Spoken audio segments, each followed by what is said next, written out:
Welcome to today's explainer. So, if you're driving a Changan Uni-T, you already know it's a completely striking, feature-packed crossover. But, like literally any modern, highly complex machine out there, it definitely has its own unique personality and, let's be honest, a few quirks, right? My goal today is to equip you with the exact knowledge you need to act as a trusted digital mechanic for your own vehicle. We're going to break down exactly what's happening under the hood and inside the cabin, so you can drive with absolute confidence. But first, I want you to just imagine this for a second. It's the middle of summer, you step into your car, and you see this bizarre, clear, sticky fluid literally seeping out from under the edge of your infotainment screen. Like, what on earth is that? Did a drink explode? Is the dashboard actually melting? Well, if you've experienced this highly specific frustration, I promise you are not alone. It's actually one of the strangest symptoms reported by unit owners, and we're going to map out exactly how to solve it today, along with a whole lot more. Okay, let's dive into this. We're going to follow a really helpful diagnosis to prevention arc today. First up, electronics and infotainment quirks. Second, engine and transmission troubles. Then we'll hit ride quality and interior. Fourth is decoding diagnostic trouble codes. And finally, the essential maintenance schedule. This is all about protecting your safety and, for sure, your wallet. Let's kick things off with Section 1, Electronics and Infotainment Quirks, Glitches, Freezes, and Sticky Screens. Because let's face it, modern crossovers are basically just giant computers on wheels at this point, which definitely brings up some really unique electronic challenges. And that brings us right back to that wild, sticky fluid issue from earlier. The real culprit here, summer heat.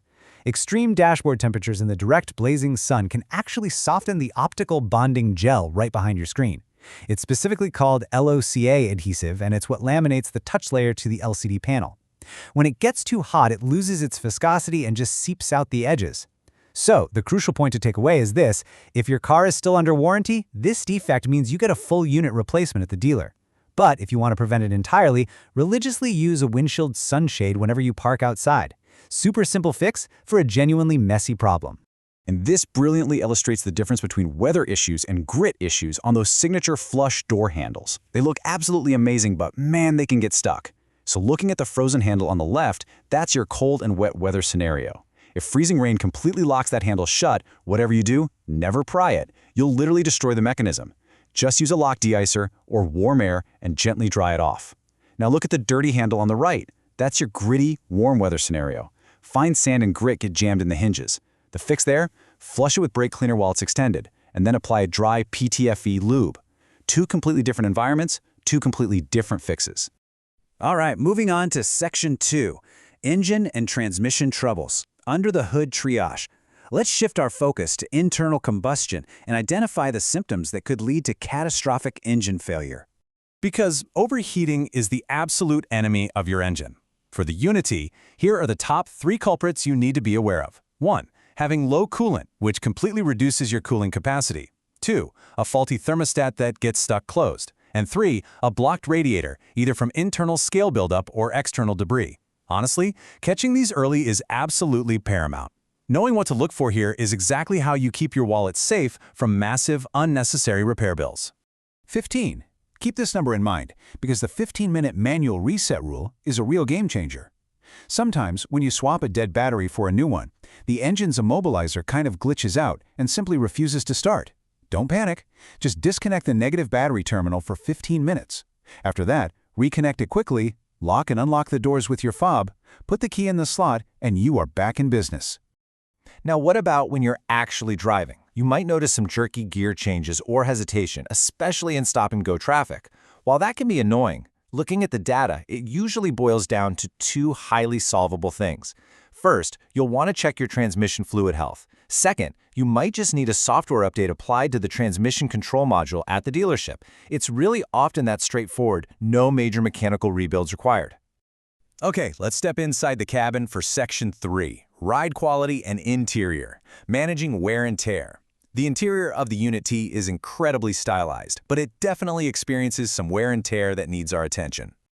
Now, not all noises are created equal, and distinguishing between them prevents a whole lot of unnecessary panic. On the left, we've got your interior plastics creaking. That is completely harmless and cosmetic. The fix is just adding some extra sound deadening material at the panel contact points to stop the rubbing. Easy enough, right? But on the right side, if you're experiencing a drivetrain humming or grinding, that is mechanical vibration. That means you need to get your suspension, wheel bearings, or brake discs inspected right away. Let's slow things down just a bit for Section 4. Decoding diagnostic trouble codes, speaking the car's language. This is where we shift from just reacting to symptoms to actively diagnosing what the car's computer is trying to tell us. But to speak the language, you first need to know exactly where to plug in. Your OBD-II diagnostic port is located directly under the steering column, just to the left of the pedals. You can plug a standard, inexpensive scanner right in there. I seriously cannot stress this enough. Reading codes early when your check engine light pops on is your absolute best defense against gigantic repair bills. Now, what's really interesting about this slide is that it's basically a perfect cheat sheet for engine faults. So if you scan your car and see P0171, it means the system is running too lean. You're looking for an intake air leak or low fuel pressure. Seeing P0300 through P0304, that's a misfire. Check your spark plugs, coils, or injectors. And P0420 means your catalyst efficiency is low, which points to a worn converter or a faulty oxygen sensor. You might honestly want to just screenshot this right now to keep it handy.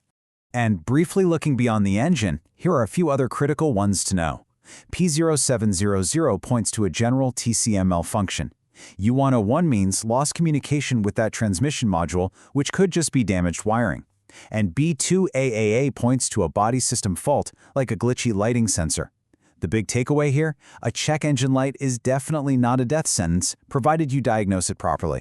Which brings us to our final proactive phase. Section 5, the essential maintenance schedule, proactive protection. Let's move to and see how this builds over time. At the 1-year mark, it's all about the basics: oil, filters, and fluid checks. By year 2, you're compounding that protection by swapping air and fuel filters plus a deep chassis check. Fast forward to year 4, and you're getting into serious preventative stuff: new spark plugs, timing belts, and checking suspension wear. And by year 6, you are flushing the coolant and fully replacing the brake fluid. Adhering strictly to this timeline compounds to powerfully protect your investment over the long haul. Which leaves us with this final, rather provocative thought. Are you treating your high-tech crossover like a simple machine? This vehicle is an incredibly complex piece of modern engineering, and it really demands respect and proactive care. So, I invite you to take everything you've learned in today's explainer, go check your own vehicle's health immediately, and above all, keep enjoying the ride. Thanks so much for joining me today.